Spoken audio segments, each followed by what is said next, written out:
5, arguably the outsider, together with Australia's Duncan Free, who returns to single sculling, having finished 4th a couple of years ago in Lucerne. He's closest to you in that gold vest for Australia. 2 from the bottom, Austria's Krajbic, then Chop, then in the yellow boat, Hacker, then 2 from the top is Tufte with a slightly slower start, and furthest away, Chalupa.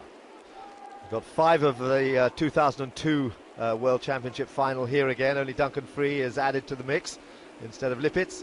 But it's certainly here in the middle of the picture there in lane 3. It's Hacker who's gone out in front, and that's where Hacker likes to be. He likes to lead. He's a very, very tough competitor. He's been dominant now for the last 2 years, and it's Chop who's been trying to find a way through. But Chop and Tufte are very good friends, and they have been plotting the downfall of Hacker for the last 18 months, and they've been trying to find a way through. And they're hoping to try and mount some sort of pincer movement here. They were best men at each other's weddings, they trained together, and I think that there's going to be, they've really got to find some way of defeating Hacker, who seems invincible at the moment. Yes, he's a much more relaxed chap. He's made himself much more accessible. And I have to say also, it's a bit like Team Hacker with his coach, Andreas Mahl. He's got a special press man as well. And the focus and the spotlight is very much on him. But just a word as we see Marcel Hacker, because all these men down, of course, have already qualified for the Olympic Games in Athens, to underline that if you talk about veterans, Yuri Janssen of Estonia, who won the world singles title, if you remember, for the Soviet Union back in 1990, well, he, together with Fernandez of Australia, Lipitz of the Netherlands, Ragazzi of Italy and Vonneberg of Switzerland, are already also through as a result of their performances in the B final. Well, look at Hacker there. He's got a good length there, well out in front, moving very strongly, very powerfully. He's been able to respond to everything that people have been throwing at him in these World Cups here. Tufte's been laying low a little bit this season. He's not really shown up at all. So Hacker will be looking at Chop to be his main competitor. Chop there, just at the moment, lying in 3rd place. Yes, just also worth remembering that in the last Olympics, of course, Tufte beaten by Chop and Spick in the double sculls as well. So this is a fascinating mix here, and it'll be interesting to see what Tufte does. He's found a little bit more rhythm now, and on the near side it's Duncan Free. Then you can see Chop, and then Tufte. On the far side, Chalupa a little way back, but don't rule him out because he often comes with a late charge. This is very confident sculling from Hacker. He's sitting very upright. He doesn't really push the finish very much. He throws the finish away a little bit, so everything is on the first part of the stroke. But he's a very big man, so he can really take a lot of...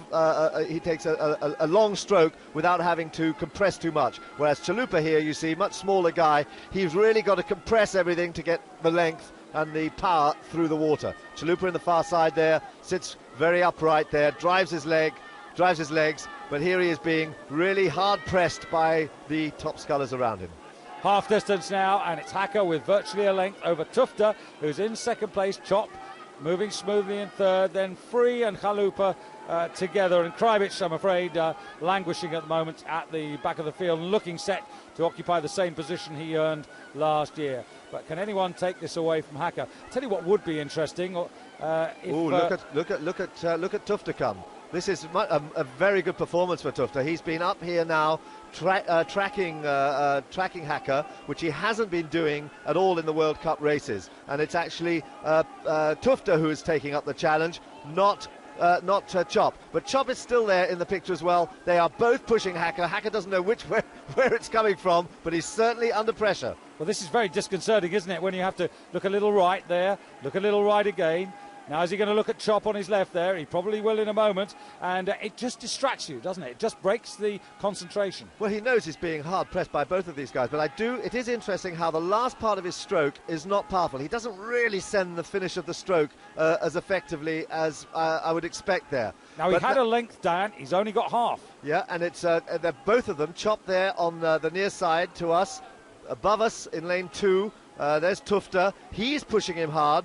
But he's more worried by Tufte. He seems to be looking at Tufte more often than he's looking at Chop. So is this Tufte putting pressure on Hacker to open the door for Chop to come through, who is tracking them both?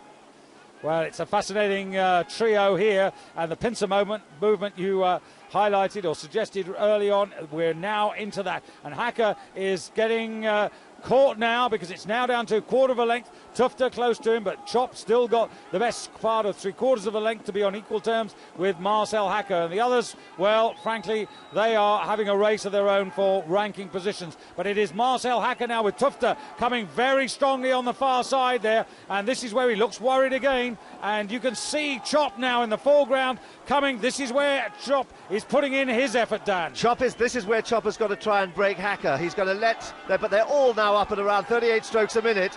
And what a race this is developing. This is an extraordinary race here with 500 or 600 metres to go, and Hacker under pressure. And it's Tufter who's beginning to make the move. Tufter, who has tremendous finishing powers, moving very, very quickly now on Hacker, and Chop is still there as well. Hacker under pressure. Yeah, Tufter, who didn't find this sort of pace last year when he finished in bronze medal position, but clearly he's found those extra gears again now, and Hacker looking really concerned, and he's looking at Tufter. Meanwhile, Chop is coming as well, and there's little between the two, and this is Hacker under extreme pressure now. Tufter, the angle's very deceptive, Dan, but he's almost on terms with him. Chop still got some work to do, and the Norwegians are making their presence felt as Tufter is making his presence felt on Hacker, and he's through him. Surely he's through him now, and now it's a question whether Chop can go after Hacker and gain that second place, because I don't think anyone's going to stop Olaf Tufter. He looks like a man possessed, a man with a mission, and he's got half a length now. Quarter of a length, in fact. The angle is so deceptive. Look at that. It's almost a length to Tufter, and Hacker finishes in second place with Chop a gallant third. Well, I thought that was an extraordinary tactical race. We've seen Hacker be able to recover from being led by Chop in the latter stages. He's come back to fight him off, but this was a great tactical race, and it was Tufter there who just took it in the last 400 metres. He just cut right through Hacker, who could not respond, and Chop there really delighted to have unseated Hacker, and that opens it up for the Olympics, of course. That opens it up for Athens next year. First three, more than 8 seconds ahead of the rest.